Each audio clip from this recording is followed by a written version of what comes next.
So you probably think the stock market moves because of company earnings or big news headlines, right? And hey, you're not wrong. But that's not the whole story. Not even close. Behind almost every major swing in the market, there's a deeper, much more powerful force at play. It's a force whose decisions affect your investments, your mortgage, your whole financial future, and you don't even get a vote.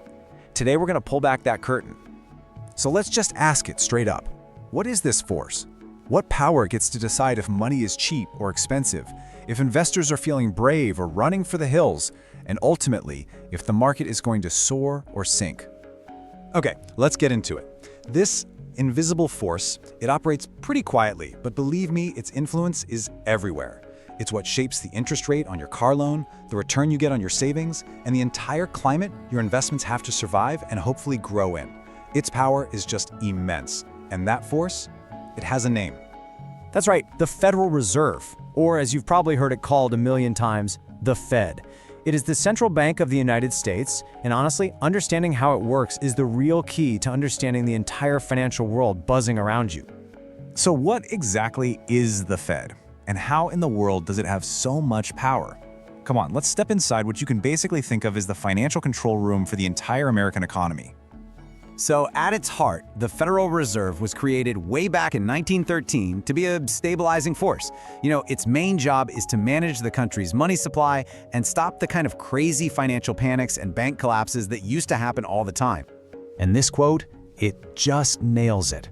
In this control room, the Fed has all these levers and dials it can use to either speed up or slow down the economy, to let money flow more freely, or to really tighten the spigot. And every little turn of a dial ripples out and affects every single one of us. Now here's what's so fascinating about this slide. It's what's not on it. The Fed has 3 official jobs, right?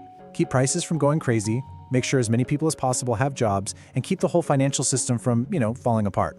But notice, make the stock market go up is nowhere on that list. And yet, because the Fed controls money itself, the entire market hangs on its every word. So how does the Fed actually do all this stuff? How does it turn those big goals into real-world action? Well, it has a toolkit, and in it are 3 primary instruments it uses to steer the economy. So, the Fed has these 3 main tools in its toolkit. A couple of them are mostly used for sending signals, but one of them, well, that's the real workhorse. Let's break them down, starting with the one you probably hear about the least. First up, we've got reserve requirements.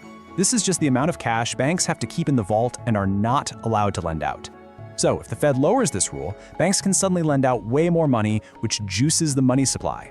Now this tool is incredibly powerful, kind of like a sledgehammer, which is why they very, very rarely use it anymore. Next is the discount rate.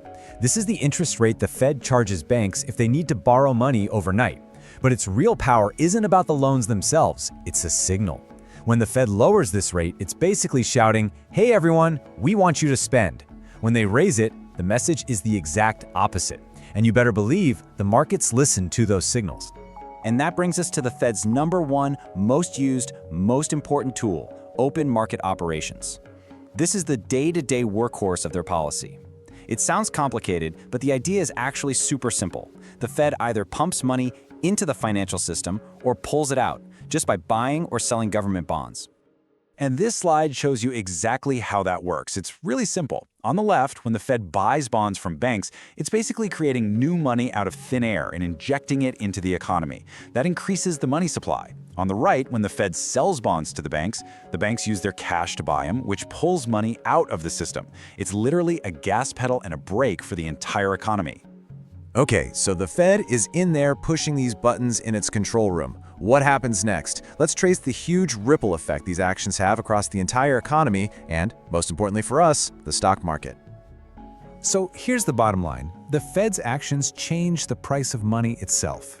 And we call that price interest rates. When rates are low, money is cheap.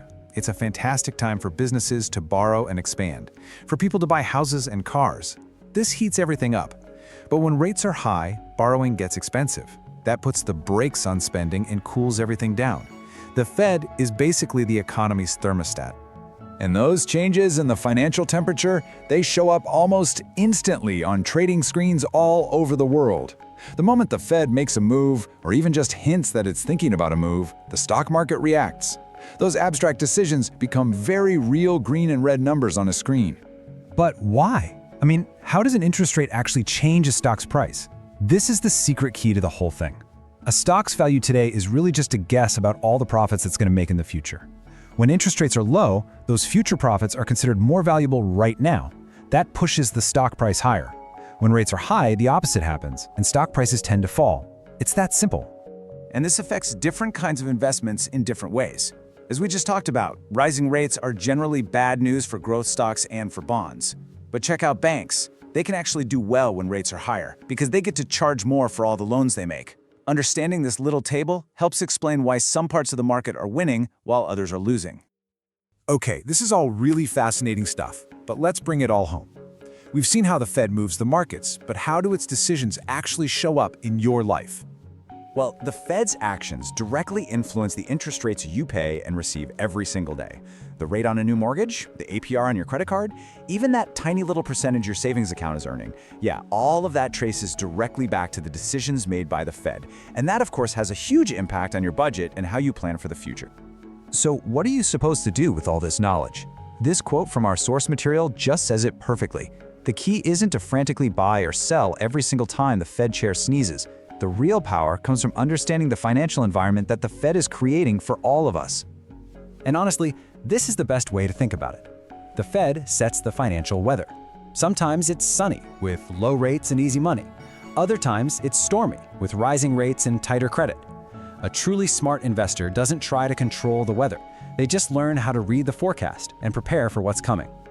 And that really just leaves us with one final question for you to think about. Now that you can read the financial forecast, are you going to change how you pack your umbrella? Thanks for joining us.